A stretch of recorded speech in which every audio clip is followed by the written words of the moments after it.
Well, hello, Sylvester. Come in. Hello, Miss Amos. How are you today? Oh, I was pretty good, Sylvester. You still working over at Mr. Taylor's garage? Yes, I'm still over there. Mr. Taylor gave me another raise last week. Well, he must be pretty good to work for, ain't he? Oh, yes, I like him a whole lot. Everybody that work over there like Mr. Taylor. Oh, sure. Every time that I see him, we talk over the business situation. I give him my ideas, and he give me his. We trade round like that, you see. Where's Mr. Amos? He ain't here, is he? No, Amos is out with the taxi cab. You want to see him about something? No, sir, not special. Miss Ruby Taylor was over at the garage this morning, and I was talking to her. Well, Amos is out with the taxi cab right now. I explained to Amos that he got to work harder, because we got another taxi cab company across the street, you know. Oh, you mean the Easy Riding Taxi Cab Company?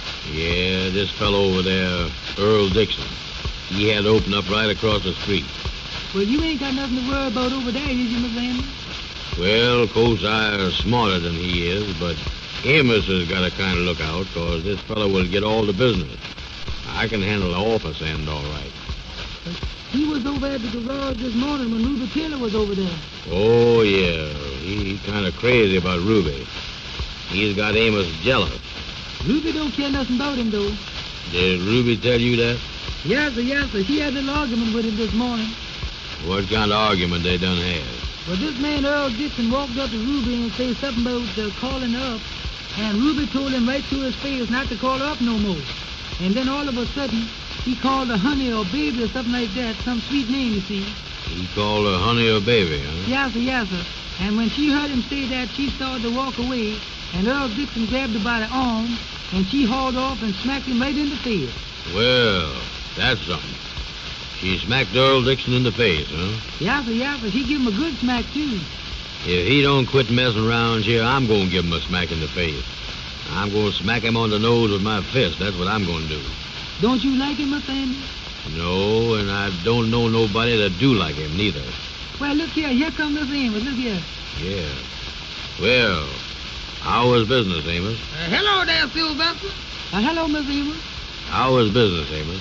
Oh, business pretty good. I got a puncher, though. I had to fix the puncher. Well, how much you done took in? I done took in $3.75 a day. What you doing over here, Sylvester? I'm kind of glad to see you, boy. Oh, I just stopped in over here to say hello, Miss Amos. Tell him about Earl Dixon, Sylvester. What about Earl Dixon? Well, I was just telling Mr. Andy that Ruby Taylor was over at the garage, and Earl Dixon happened to come in, and he called a baby or something like that, and Ruby smacked him right in the face. See? Wait a minute, Joe. What did he call her? He said that Earl Dixon called a baby or something, and she got mad and smacked him in the face. He called a baby, huh? I'll smack him in his face if he don't stop calling a baby. That show you that she don't like him, don't it? Everybody over the garage was glad to see him smack him, too. They wanted to beat him up over there. I got mad about it myself. Mm-hmm. Well, I'm going to find out about that tonight. Well, I got to get on back to work, Miss Amos. If you ain't doing nothing later on, when I get off, I might drop by your room. All right, Sylvester, drop by tonight. I think I'm going over to Ruby's house, though, but I don't know what time I'm going.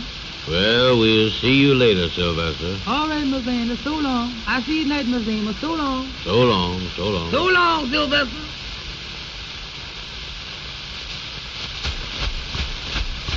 I'd like to see Ruby smack him in the face.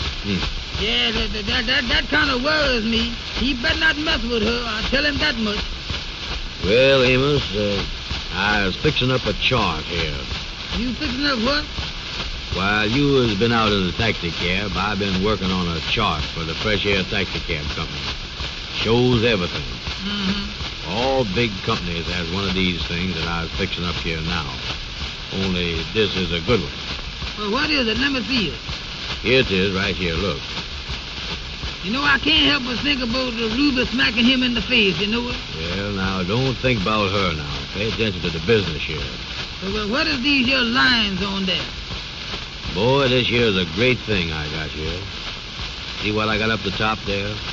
Chart for the Fresh Air Taxi Cab Company. Andrew Brown, president. Amos Jones, assistant bookkeeper. Well, what is all this stuff? Well, now, in this line right here, we puts the money that we ought to take in.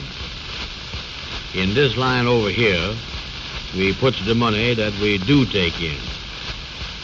Now, in this one here, we put the expenses.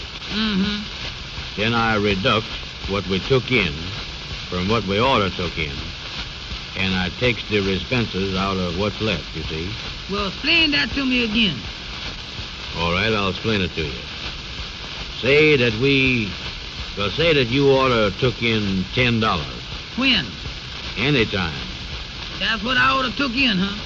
You ought to took in 10, but you didn't take in but 2. So I reducts.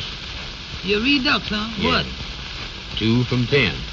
That leaves 7, 8. Uh-huh. Now, that leave $8. All right, say the expenses is $5. I reducts again. 5 from 8 is 3. You can't lose nothing reducing, you know. Well, what you gonna do with that 3? Now, that's what I ain't told you about yet. I takes that 3, and I puts it back with the 2. That make 5. Wait a minute. Maybe you was wrong. Maybe who is wrong? Shut up. I ain't gonna do it. 5 from 2 is how many? 8 from 5. Wait a minute. You was wrong again. Well, I ain't done nothing. You is the one that's doing it. This here's a good-looking chart, ain't it? When I get myself a ruler, I'm going to straighten up these lines here. Well, what good is this here thing gonna do it? Oh, I gotta have this thing hanging on the wall here so I know what's going on every minute. Suppose I want to find out my financial standing. Instead of going through the books and messing up with all them big figures I got, I can just glance at this thing and tell, you see. Tell what? Tell how much money we got.